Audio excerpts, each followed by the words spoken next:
All right, welcome back to Double D Sports Show. I just want to start off by saying the name of the show is strictly just because it's the first letter of our last names with DeCam and DeRungs. It is in no way derogatory to women.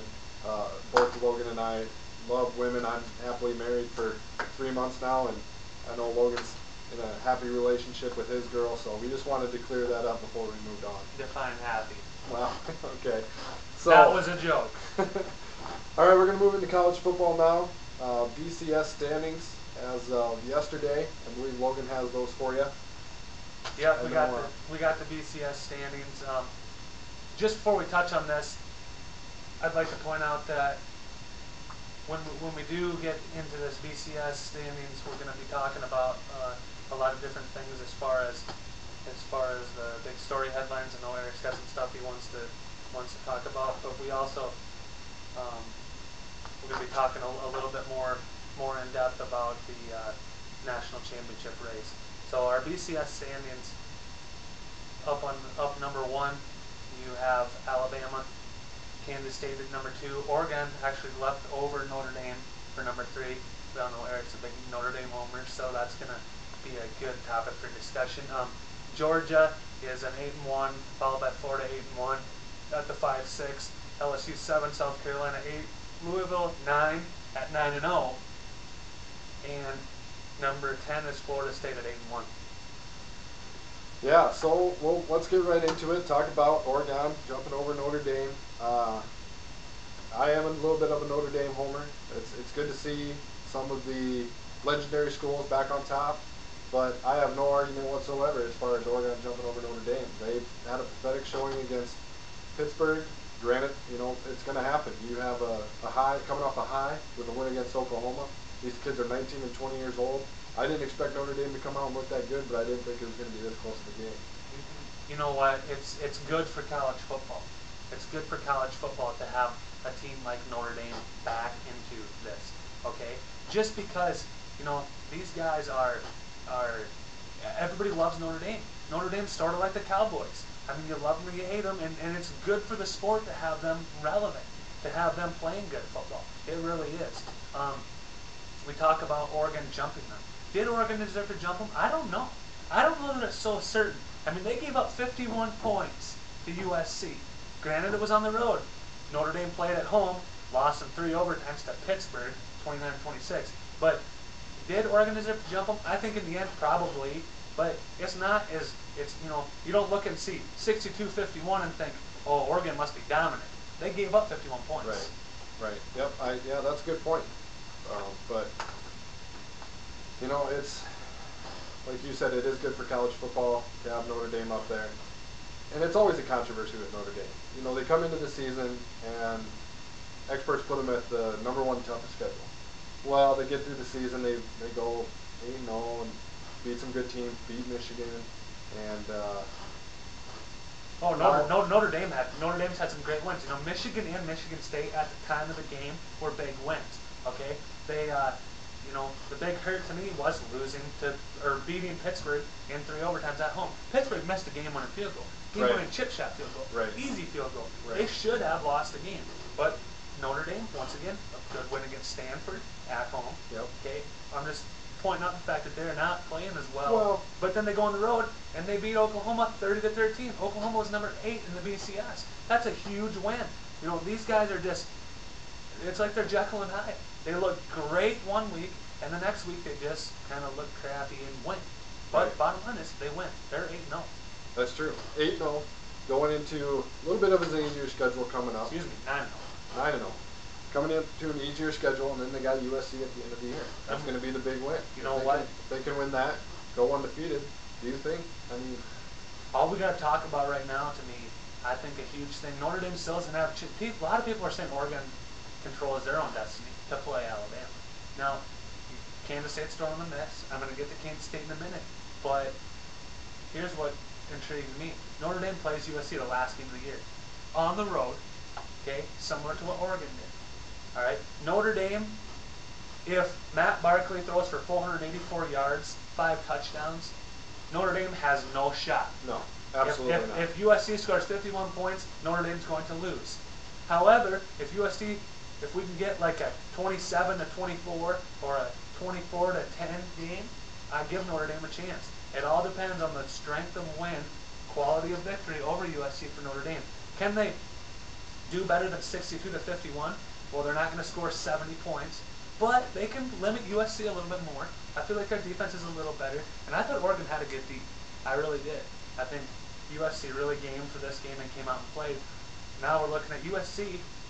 They may have 4 losses when they play Notre Dame. Right. There is no guarantee that USC is beating UCLA. No, they're absolutely not, because UCLA, they're a good team. We talk about Nebraska. The Cornhuskers, a big Nebraska fan. At the beginning of the year, I thought this loss to UCLA was absolutely devastating. UCLA is 7-2. Yeah. Okay, UCLA is 7-2. One of their losses came to Oregon State. Oregon State is number 11 in the BCS. UCLA is 18, ahead of USC. There's good football teams. This Pac-12 is a tough conference. It is, absolutely. I agree. Stanford's in that Pac-12, and yeah, the Pac-12 is no easy conference, which helps Oregon in that case. I mean, when you look at strength of schedule and you look at strength of conference, it's SEC, and then in my opinion, it's the Pac-12. Yeah, the Pac-12 has to be there. The Big Ten has some good teams. One problem is Ohio State's 10-0. They'd probably be number 2 in the BCS standings if they weren't ineligible for bowl play. But yeah, I think it's definitely the Pac-12 at number 2, and that's why I think ultimately Oregon will gain. Have they win out and go with an undefeated season, win the Pac-12 title game, Oregon will play Alabama for the national title, and it's going to be great because you got Alabama doesn't give up points, Oregon scores points. Something's got to give. Exactly. And that's going to be interesting to see. It's going to be a fun game to watch. But let's talk about who's 2 and 3. 2 and 3. Alabama is going to the national title game if they win out. Period. We can agree on that. Okay. If we're going to agree that we think Oregon is number 2, what if Oregon slips and drops a game? They got to play Oregon State still. That's not going to be an easy cakewalk. They're going to play a Pac-12 title game. Yep. You never know. Yep. Might get a rematch with somebody and someone gets another shot at them. Yep. Right? Is it Notre Dame or K-State? Well, in my opinion, it's Notre Dame, just for the fact of more quality wins in K-State. Okay. And, yep. We've, Kansas State. Kansas State's a great story. Kansas State's a big deal because they have a Heisman finalist. All right. You look at what Kansas State. You can compare some of the teams that they both played. Okay. Kansas State blew out 52-13 over Miami, Florida. All right. Notre Dame beat them. Not like that. That's just a big deal to me. Kansas State brings in West Virginia, or goes to West Virginia when West Virginia was relevant, undefeated, right. and they hammer. Kansas State to me has the wins. Texas Tech, Oklahoma State. Now they get to go to TCU, to Baylor, and a home against Texas. Kansas State isn't guaranteed an undefeated season. However, if they go unbeaten, I still slide them over Notre Dame because of the difference in the way Kansas State plays. Bill Snyder is a great coach. Great coach. How can you not cheer for this guy? Colin Klein is a Heisman favorite. Heisman favorites are always on national championship caliber teams in most circumstances, unless you're RG3 or Tim Tebow, where you're just rewriting college records to a point where that's why you're the Heisman favorite. Right. So I like Kansas State, but there's no saying that TCU. Colin Klein may not play against TCU. Right. There's no saying TCU, Baylor on the road couldn't knock off K-State, and there's nothing saying that Texas can't come up and Mac Brown's team come into Manhattan and take down the Wildcats too. You never know. So Notre Dame just needs to kind of finish out and win this out. And man, I'd just be absolutely do anything for this 14 playoff to start this year because we'd have a good time. We look at Alabama and Notre Dame in a semifinal game. Well, this might be the 2 most storied programs in college football. Absolutely. And that would just be a terrific game. We can talk about who we think would win. Alabama, Notre Dame, and K-State, and Oregon, and then who would win the championship. It doesn't matter. It won't happen. But wouldn't that just be great if it would? It would be great if we had the 14 playoff in place this year. And I'm going to agree with you on K-State. If they got a tough road ahead of them with Klein being hurt. He's beat up. He's not 100%. If he can fight through, get these wins, finish the year, because they're going to have to play a conference game too. Or they're going to have to play a conference championship game too. No, the Big 12 does not have it now. Oh, okay. All right. No, because they dropped down below the 12-team minimum to have it. But they'll still be undefeated. They'll still be 11-0. It'll be just like the Big Ten. You know, we saw Ohio State make national title games in the past, not having that conference title game. That conference title game can really come back and help you, and it can really come back and bite you. Yeah. It really can, because it's an extra game that you have to play that you can prepare yourself for. But a lot of times it's good because it gives you an extra game on the end of the year that if you do win and make a national title game, you're only practicing for 3.5 to 4 weeks rather than 5.5 weeks. See, from Right. the end of the season, from Thanksgiving time to January, or the week, instead you have the week after Thanksgiving in January. It gives you an extra week of preparation that you can not have to be sitting there without a game, and that's huge. One thing I'd like to talk about with you, see what you think about this. This is just hypothetically speaking, obviously didn't happen. LSU knocks out Alabama, and LSU wins the SEC title game, finish the year with 1 loss. Do you really think that they're not going to be in the national title game? I think they're going to be. The BCS has favored the SEC year after year after year. You know what? You asked me, well, for the last however many years, the SEC's won a national championship. They always have a team in the game. Granted, if they're undefeated, I give them that. All right? But for me, look at last year. Why does Alabama even get the chance to play LSU? Why? Yeah, that's a good point. And I would disagree with you on the fact that if Oregon, Notre Dame, K-State are undefeated, and you have LSU with 1 loss, Bama with 1 loss, I don't see how you can put them in the mix for a national They're going to championship. do it. They do it every year. They do it every year. That's the thing. I'm not saying that it's a good thing. I'm not agreeing with it. I'm just pointing out the fact that that's what would happen. Right. I'm telling you, that's how it would happen. Now, we don't have to worry about that, but let's look at these. Well, if you now- look at these rankings and you talk about what happens if Georgia goes That's to what I was the gonna SEC say. title game and knocks off Alabama. Georgia has 1 loss. You can't tell me, why does LSU and Alabama deserve to go there with 1 loss and Georgia doesn't? What's the difference? This is the SEC. You talk about the schedule, non-conference schedule, the schedule in conference. I know they play different teams sometimes, but really, you want to look at, is there really, to me, is the SEC that powerful? I mean, we're talking about, you got Alabama, you got Georgia, LSU, and Florida. I think that's your top teams. You got South Carolina, pretty good team. But the cream of the crop is Alabama and LSU. There's no doubt about that. Now, Georgia, Florida, and South Carolina are all 1 loss and 2 loss teams, but Vanderbilt, Missouri, Kentucky, Tennessee, Ole Miss, Arkansas, Auburn, Mississippi State, these teams are not, Mississippi State's a good team. Take that one back. But these other teams I mentioned, they're not even going to be bowl eligible. So how do you differentiate between the SEC being so much better? I don't think the SEC has been strong as it used to be. We're not looking at the SEC with only 3 teams not getting bowl games. Now we're looking at 6 to 7 teams not getting bowl games. Right. That's a huge difference. That is a huge difference. And yeah, the SEC is it's boiled down to Bama, LSU, and Georgia now. You know, Florida's coming back around since the Tim Tebow days, but you know, We're looking at possibly, unless Georgia slips up, you know, Georgia controls its own destiny in the SEC, the East side of the SEC. Yep. But Georgia, you know, they got Auburn. That's going to be a win.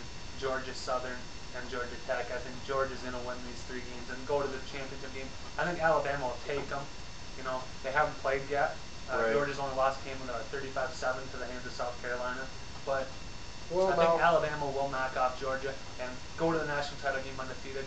But if they lose, it poses the question: do we see Oregon, K-State, Notre Dame, 2 of those unbeaten, if they go unbeaten, or only 2 if 1 loses? Say Notre Dame drops to USC. Do we see Oregon and K-State undefeated playing the title, or does Georgia jump, or does Alabama get in there? Obviously, if they both finish with 1 loss and Georgia beat Alabama, Georgia trumps Alabama. Looking at it like that, but it's gonna be a lot easier to say once it all plays out Right, how it exactly. happens. Yep. But I don't see Alabama losing. I see them going to the title. I think they're gonna win another title this year. But it's just gonna be interesting the scheme of things at who they play for it. So you're saying Bama, Oregon, national championship, Bama comes out ahead. Yep, I think Bama comes out ahead. The defense is just there. I mean, you're looking at these guys every year. They produce, you know, 5 or 6 first-round draft picks on defense. And now we got a guy, A.J. McCarron, who's a potential Heisman candidate.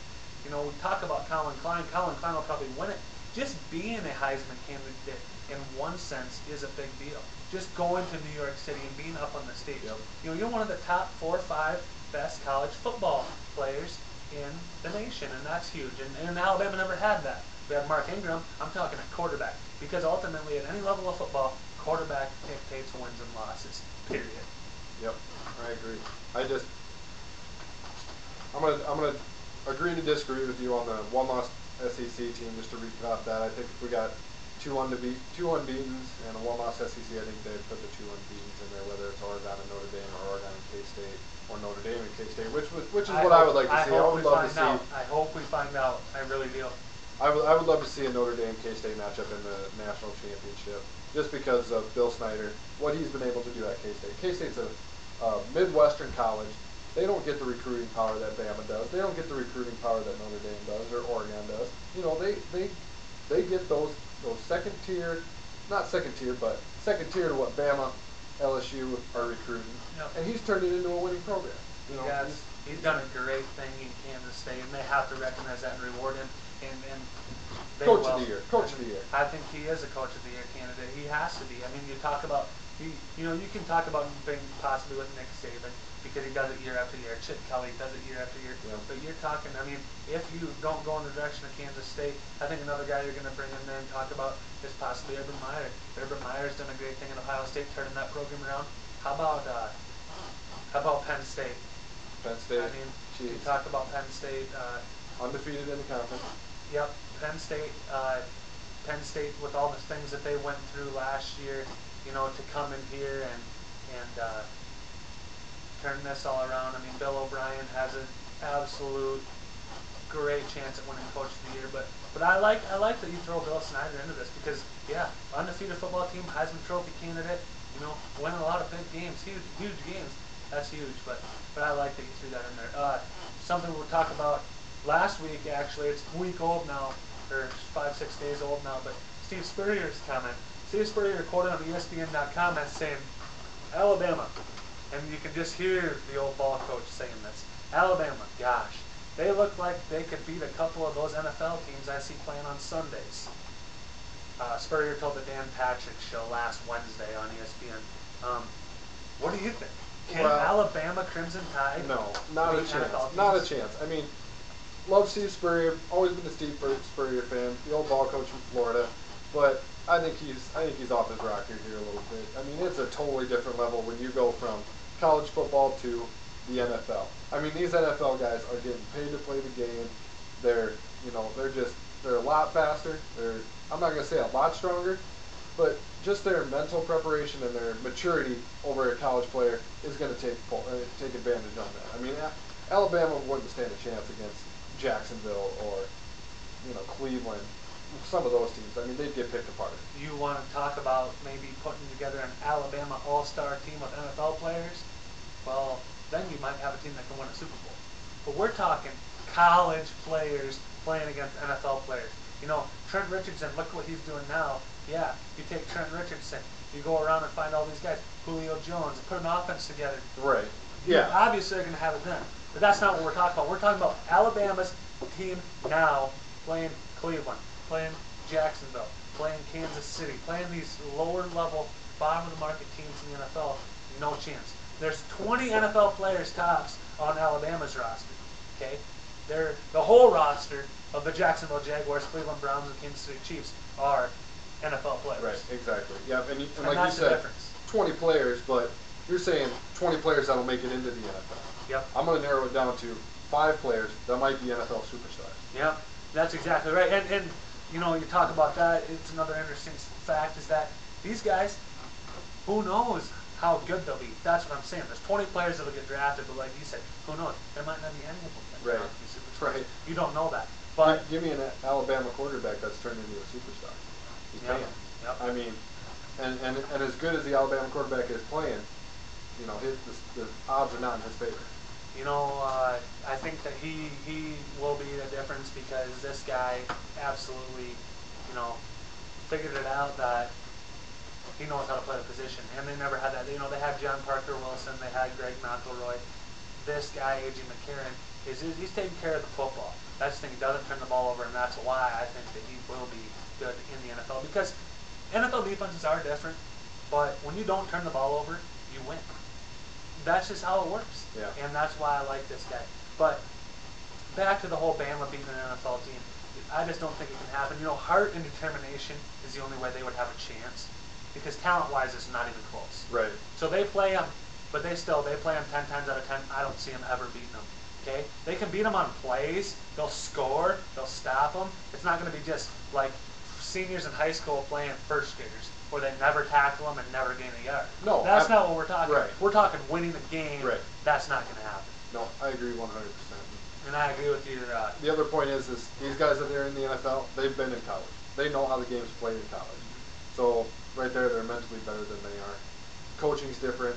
Not saying Nick Saban can't coach in the NFL, but we've seen how that's turned out. So Nick Saban, Steve Spurrier. There's NFL coaches and there's college coaches, and there's a line in the sand between them. And very few people can go either side. You know, we see Pete Carroll doing it, but when he started off in New England, it wasn't very pretty. He's had good luck in Seattle, but he's one guy I can think of that went both ways. Other than that, it's hard. It is hard. It is hard. And just the strategy of the game. You know, you take a college strategy. Nick Saban, he's focused all on defense. I mean, the way he wins games is not allowing the other team to score. Yep. Or your Oregon, where you outscore your opponent 62-51 like they did to USC. In the NFL, you got to have balance between offense and defense. It can't just be one way. It can't be just defense. It can't be just offense. Absolutely. So that's the other advantage an NFL team would have. What do we got next? Well, today they have the new rankings for college basketball. College basketball's been going on for a little over a week now, I suppose. Yep. With some exhibition games, saw Kentucky play. They looked good. Yeah. Yep. But we're going to give you we're just going to go through the top 10 of the AP poll and the USA Today coaches poll. Indiana comes in at number 1, Louisville comes in at number 2, Kentucky number 3, Ohio State 4, Michigan 5, NC State 6, Kansas 7, Duke 8, Syracuse 9, and Florida 10. I think it's very interesting that Kentucky's not number 1, considering they're coming off a national championship win. They did lose a lot of players. Indiana retained a lot of players. They have a Zeller kid there who's pretty stout. You know, I had the pleasure of watching his older brother play in North Carolina for 4 years, and I'll tell you right now, his younger brother, he's going to be a good player.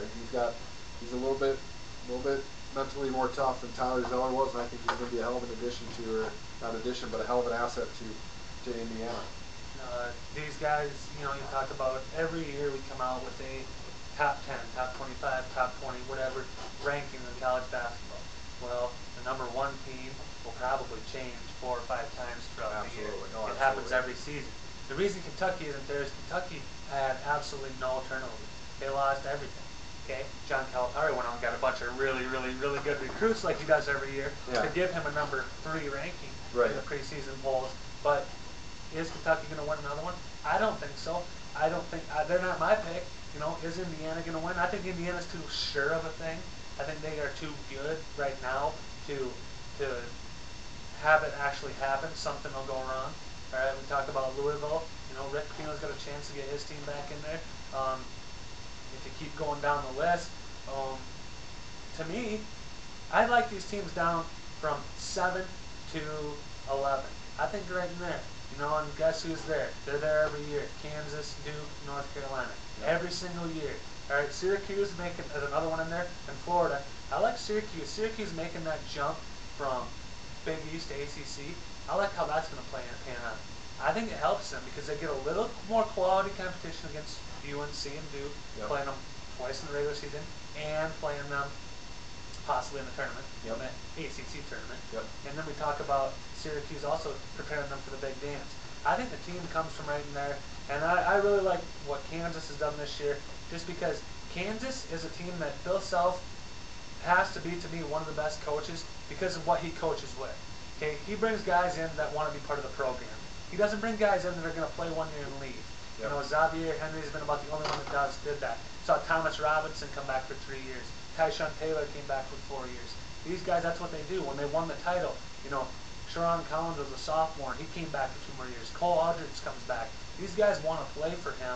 The Morris twins. I'm just going back year after year, guys that come back, and that's why I like their program, and I like what he brought in, because he did bring in some really good recruits. Now they got Nadir Tharp, who's a really good guard. They didn't get much playing time last year. Had a little attitude problem. They say that's fixed. That'll be interesting to see. But we talk about 2 guys I want to talk about guards, Rio Adams and Andrew White III. These are top of the line recruits if they are at anywhere but Kansas. But they come to Kansas because they know they want to be part of the program. They don't want to just play and leave. Right. All right? And that, So that's huge to me because you got all these guys coming through the system. Justin Wesley, Jeff Withey, Kevin Young. All right. These guys, Travis Relaford. These guys are there. Elijah Johnson. They're not guys you're going to see in the NBA. They're not guys you're going to know who they are until Kansas is making a run like they do every year in the tournament, Right. pushing for another Final Four. And is Kansas going to win the big dance this year? Not saying that. Are they my pick? Absolutely. They're my pick every year. Not just because I like the Kansas Jayhawks, but because I like what they do. You don't have to count on a big name guy panning out. Look at last year with Duke. Austin Rivers didn't pan out. Did they win a title? No. Yep. And No, that's why. That brings up a good point, and I want to kind of talk to you about this. Is you said guys buy into Bill Self and his program at Kansas. They want to stay for 40 years. Mike Krzyzewski, do. Very rarely do you see a one and done there. Yeah, Austin Rivers is a one and done. Austin Rivers, Kyrie Irving. You know, you're seeing that more with Coach K than you had before. But Right. that's why, to me, I'm talking 7 through 11. You got 7 Kansas, 8 Duke. We talk about 9 Syracuse, 10 is Florida, and then 11 is UNC. Yep. Those 3 teams, Kansas, Duke, North Carolina, they're there every year because they have a program. Right. You know, it's not just the big name recruits. John Calipari is the only guy I know that has a program that brings in those Well, one and done guys. that's the point I wanted to make. Is I heard you hear the word NBA factory thrown around with John Calipari, Yep. and I'm not a John Calipari fan. Great coach, obviously a good recruiter, can bring in big names, can get them to play together for a year and make a run. Is he going to be consistent with that? I don't think so. Just to back up my point a little bit, I heard John Calipari on the Colin Cowherd show a couple weeks ago defending himself against that NBA factory terminology. He goes, my players came in and, they had a 3.5 grade point average between my 5 starters, and they all committed to come back and finish their degree. Well, yeah, that's great. You have 5 freshmen with a 3.5 grade point average taking 100 level courses. Yeah. That to me is not impressive. No. What's impressive is Bill Self. Teams that graduate these kids. Yes, Teams exactly. that have 3.5, 3.8 grade point average graduating. With law degrees, with doctor degrees, Yep. with whatever. I mean, Absolutely. you look at the Duke players. Christian Leitner, law degree. Look And at it's Tyler not Hansbrough just, with I'm UNC. not saying they have to be going for those big, hard degrees that are Right, tough to reach. right. But absolutely. John Calipari, you say that, you talk about, it was on ESPN All Access Kentucky. That's where I saw him talking about it. Talking about so-and-so, our team average. Well, guess what, Coach? Your team was all freshmen.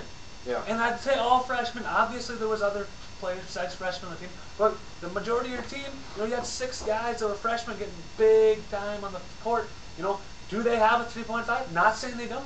They may be setting the average. They may have a 4.0 and raising the average. But like you said, they're freshmen. I mean, I had a 4.0 in my first semester in college as a freshman. Exactly. It's not. It gets harder as you go. And that's exactly what. And it's just like your college basketball career. It gets harder as you go because the other teams start playing better. They figure you out. A lot of teams play Kentucky. Had they got to play them again, they may have beat them. I think if Kansas plays Kentucky again, replays a national title game, they might win that game. Absolutely. I agree 100%. One thing I want to get into is in this top 10, who's your most surprised in your top 10? In the top 10 for the Coaches AP poll, I'm going to go with North Carolina State. Very rarely do you see them in the top 25 or in the top 10 for rankings. They had a good showing twice last year against my Tar Heels, one in a controversial ending in the ACC tournament.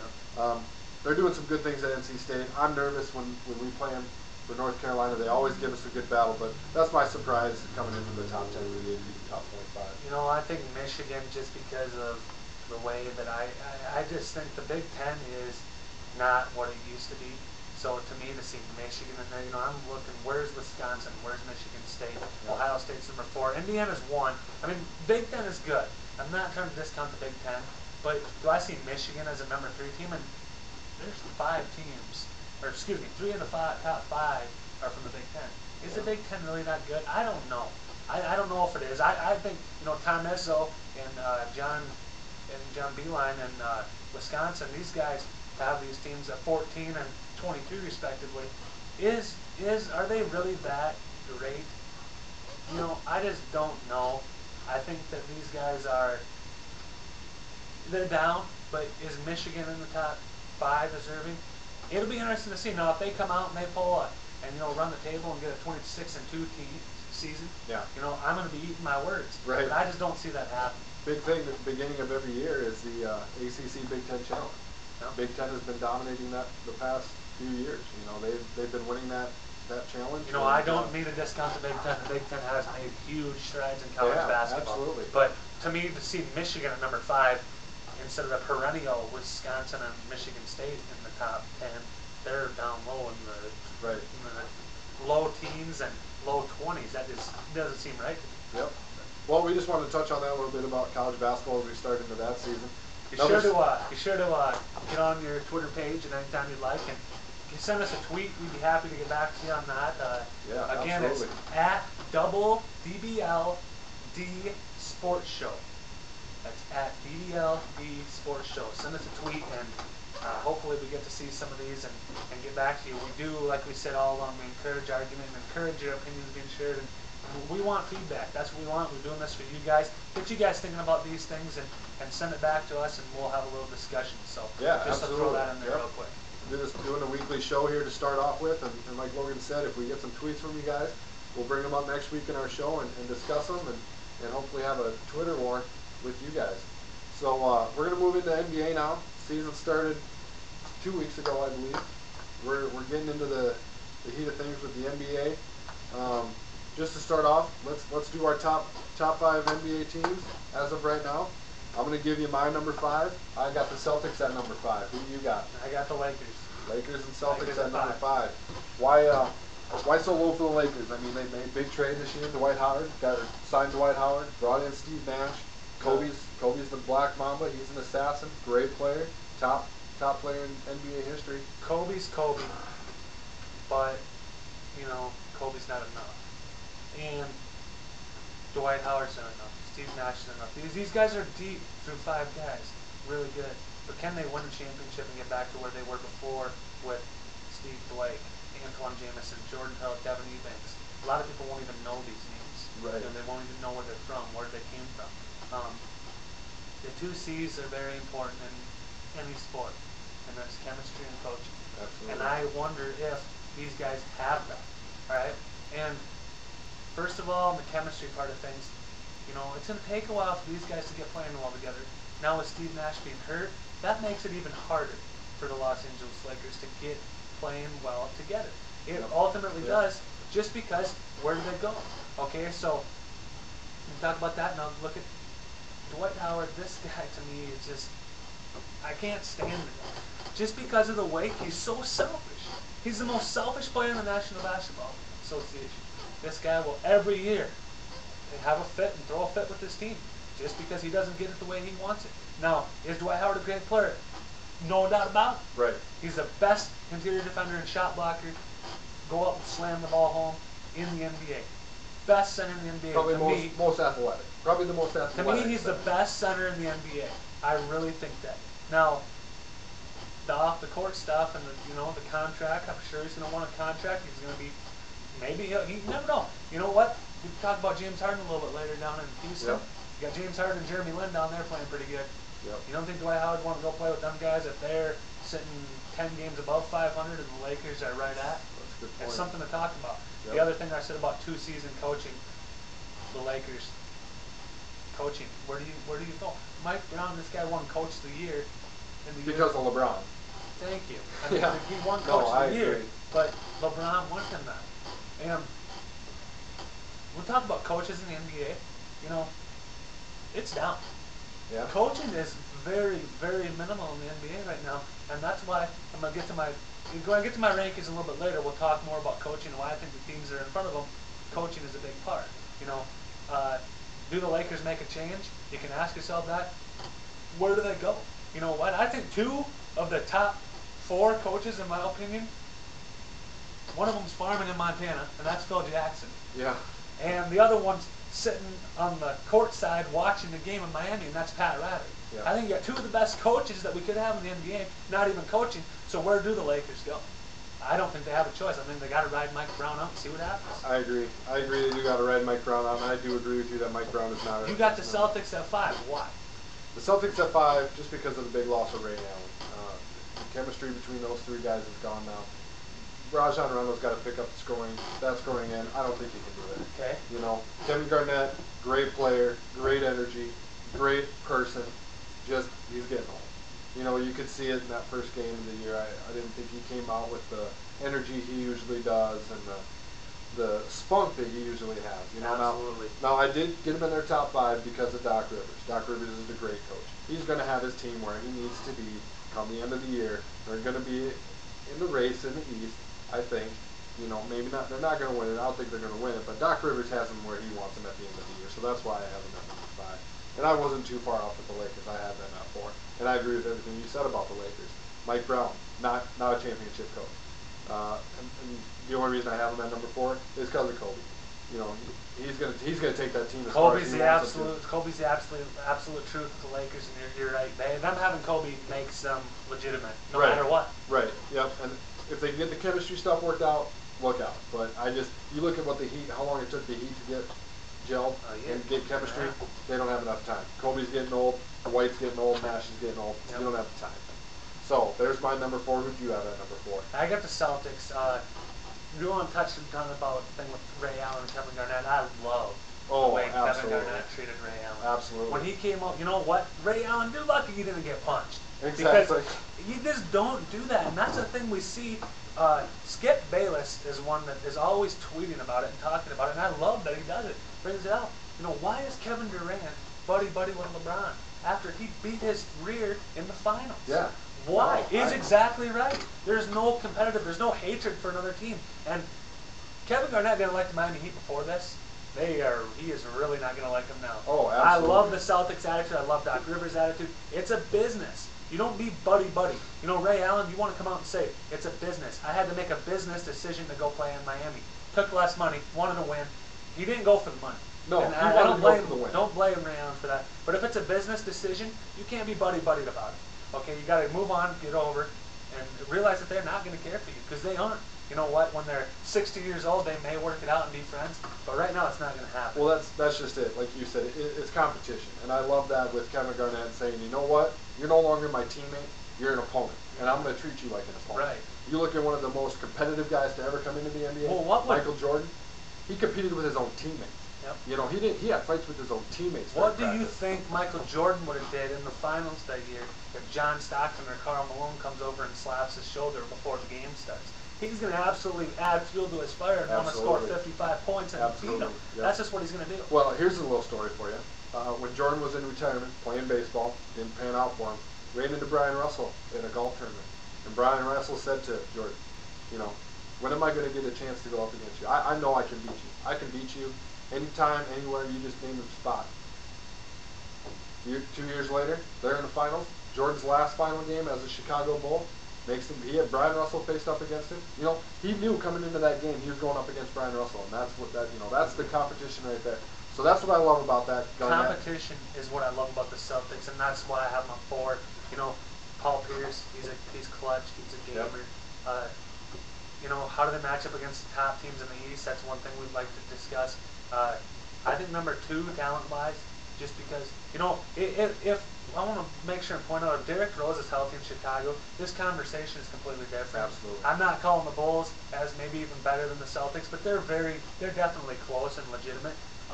But the Celtics, I think by the end of the year, will be the team to beat in the East. The Miami Heat may go into the playoffs at number 1 seed, but the Celtics are my pick to go to the finals. You know, we'll get the finals picks a little bit later, but they're my pick, and we'll talk about that later. But right now, they're my number 4 team. The power rankings, like I said, NBA is the same thing. It's a week-to-week league, and it's going to change as the week changes. Right. But right now, they're number 4 for me. All right. No. And like I said, you had the Lakers at 5 and Celtics at 4. I had the Celtics at 5 and Lakers So at 4. we just swapped a little So we're bit. just swapped a little bit there. But I'm going to go number 3. I'm going to say San Antonio Spurs. And I know you're going to disagree with me a little bit being a Spurs fan. Okay. Having them as low as number 3. And we'll get to who I have ahead of them. But, you know, they're my number 1 team after the two teams that went to the finals last year. You know, I love San Antonio. I love Popovich as a coach. I love Tim Duncan. I love their veteran core they got in there, along with some younger guys. Absolutely. To bring him in. I think they can make a push in the West. I hope they make a push in the West because, you know, Tim Duncan is the ultimate. He's the Derek Jeter of baseball, if you ask me. You know, been with the same team, loves that city. The city loves him, and you know, just great things in San Antonio. Number 3, I got, I think we probably just flip-flopped here a little bit. I got the Thunder. I honestly, personally feel they're number 1 with James Harden. We're going to talk about the James Harden trade later, and I'll break that down a little bit more. But I think the moral of the story is, James Harden, 37 points, 12 assists, 7 rebounds, 4 steals in his first game. His second game he let it up again. In his third game he had 24. So he scores a lot of points. I think you'd see that more. You're going to see that more with James Harden than those kind of numbers with Kevin Martin. And that's the difference. Now, long term, is the deal better for the Thunder than the Rockets? Possibly, but we're going to get to that later. But I like the Thunder at number 3. They're a good, young, solid team. I think they're going to be the number 2 seed, or maybe the 1 in the West, and they're going to be right there to go back to the finals and try to win it. Yep. And I had Thunder at number 2, and Kevin Durant, Russell Westbrook. Russell Westbrook can figure out how to be a scorer and a ball distributor at the same time. It's possible. It's been done before. He just needs to figure out how he can play that game to do it. They're my number 2. I'm going to pick them to repeat, go back to the finals. San Antonio Thunder easily in the West Conference is who I'm going to pick, but I'm going to pick the Thunder at just slightly ahead of them. And then I think we both can agree. I had San Antonio at number 2 actually, and we both definitely probably agree that the Miami Heat are the number 1 team right now. Who knows how it's going to play out? Who knows if picking them to win the title? We'll get to that later. But as of right now, they're our number 1 team in each of our power rankings. Yep. To talk about the Heat, we got the Miami Heat. They got a lot of new additions. They got some new additions that are going to change. Obviously, I think there's Ray Allen is one of the biggest ones. Yep. I think he helps the Heat more than he helps the Celtics because he's going to take some pressure off Dwayne Wade and LeBron James. Ray Allen isn't going to have to be a go-to guy. When LeBron James, Dwayne Wade are driving the ball or posting up, they're going to get some double teams, and they'll have now a shooter to throw it out to and hit the open shot. That's exactly the point I was going to make. Is they brought in shooters. They had Mike Miller there, great South Dakota boy. Glad he's had some success in the NBA now, coming from Mitchell, South Dakota. But he's a shooter. Ray Allen's a shooter. Rashad Lewis is a shooter. 6'10", power forward who can hit the 3. Yep. Dwayne Wade and LeBron James are not going to be relied on now to make those big-time threes. They can focus on their game. LeBron's game of driving the hole, posting up. Dwayne Wade, same way. Posting up a smaller defender, driving the hole, getting to the foul. You know what? These guys, winning the title last year was so huge for the Heat because it relieved the pressure on everybody. Okay? It relieves pressure that Dwayne Wade, for him to win another one, to know that one wasn't a fluke. Yep. It relieved pressure on Eric Spoelstra. No, his job is safe. It relieved pressure on Pat Riley. He didn't have to go find another coach or to go coach himself. Right. And it obviously relieved pressure on LeBron James. But all anyone wants to talk about is LeBron James. And LeBron will be the first one to tell you that without these guys that he had and the people in the organization, they don't win a title. LeBron couldn't win it alone. We saw that in Cleveland for year after year after year after year. They were the number 1 seed in the East. They were supposed to win a title. This is LeBron's year. Never happened. LeBron needed these guys, and these guys took a lot of stress off him. But now, I don't think they're going to win 7, but I think 3 or 4 is very, very reachable for them. I don't think they're going to repeat this year, but like I said, 4 championships is very reachable for LeBron. And then you have to get 1 first, and after that, they come a little easier. Well, that brings up, I agree with you there on LeBron needed those factors. And you can't say that Jordan would have won it by himself. The only difference between Jordan and LeBron and their franchises they were in, the Bulls brought in what Jordan needed to win. The Cavs did. Yep. That's the only difference there. I don't take heat from, or I don't give heat to LeBron James for going to Miami. He knew what he needed to win. Jordan needed what he needed to win. The only difference is Jordan had the control in Chicago to get the organization to bring in what he needed. Cleveland wouldn't do that for LeBron because they're a small market team and they're more worried about their bottom line than anything. I'm not going to be arrogant and say that I know who the best player of all time is or even the top 5 of all time is because I didn't see them guys play. Now, I don't know what Larry Bird was like, what Magic Johnson was like, Kareem Abdul-Jabbar. I like learning about them and watching game film of them playing and stuff, but I don't know what they were at the time. So it's not fair for me to give a ranking of the best ever. No. But I think I can give a ranking from the 90s on ever. And to me, Michael Jordan is the best from that time on and will never be passed simply because of the clutch gene this guy had. Yep. Kobe Bryant is to me he's right there too, but he's just not Jordan. Now LeBron might get the stats, He may even get the rings. He may get 7 rings. I don't know. But will he ever be Jordan? I don't think so. Because what Michael Jordan, the way he did it, doing it sick, doing it hurt, Yep. you know, doing it. You talk about LeBron or Michael Hudson, Scottie Pippen, and Dennis Rodman and all these guys. LeBron's got some pretty good superstars of his team too. Yeah. So I don't think it's fair to compare the two because I don't think anyone can ever be Jordan, and I'm not going to change my opinion on that. I'll agree with you that 100%. I grew up watching Jordan all through the 90s and was a big Jordan fan. And I'm not, like you said, I'm not going to take anything away from LeBron. LeBron's a great player. The one thing I'm going to say is it's 2 different eras. Jordan was the 90s era. Exactly. And LeBron's the 2000, 2010 era. Absolutely. You know, they're both great players in their own sense, but Jordan just did something more for the game than what LeBron did, and that's why I'm putting Jordan ahead of him. Absolutely. So stick with the Heat here. You're saying LeBron, Heat, they're not going to win. They're not going to win this year. They're not going to repeat. No. I talk about my NBA championship, who I have in the title. You know what? I have 2 teams that are really. I just think who's going to win it is going to be the San Antonio Spurs over Boston Celtics. And let me get to there. I picked this same pick last year, and the reason I do it is 2 words, okay, 4 words. But it's Doc Rivers and Greg Popovich. All right, this is what I feel like the number 1 and number 2 best coaches in the NBA. I like Greg Popovich as number 2 and Doc Rivers as number 1. Start with Doc Rivers and start with the Celtics. Doc Rivers may not be the smartest man with basketball X's and O's. But this guy knows how to motivate people to want to win and to want to be the best they possibly can. All right? Like I said, he may not draw up a play that is the exact way to execute to score a game-winning basket, but his players are going to go out there and give 110% effort to try to make that play work, and that's why he's successful. Yep. And coaching is huge. And then we talk about the Spurs. I think they got the number 2 coach, Greg Popovich, just because of his longevity there. Yep. Every year they're number 1, 2, or 3 in the seeding, and they make a run in the playoffs every single year. Yep. 3 championship rings. Duncan, Parker, Manu, still getting it done. Now the role players are huge. They got Steven Jackson. They got Thiago Splitter. They got a lot of guys they can mix in there and make it work. Guys that aren't household names or are household names one place, doesn't work. They come to San Antonio and it's like a rebirth because they have the mentality that we want to win.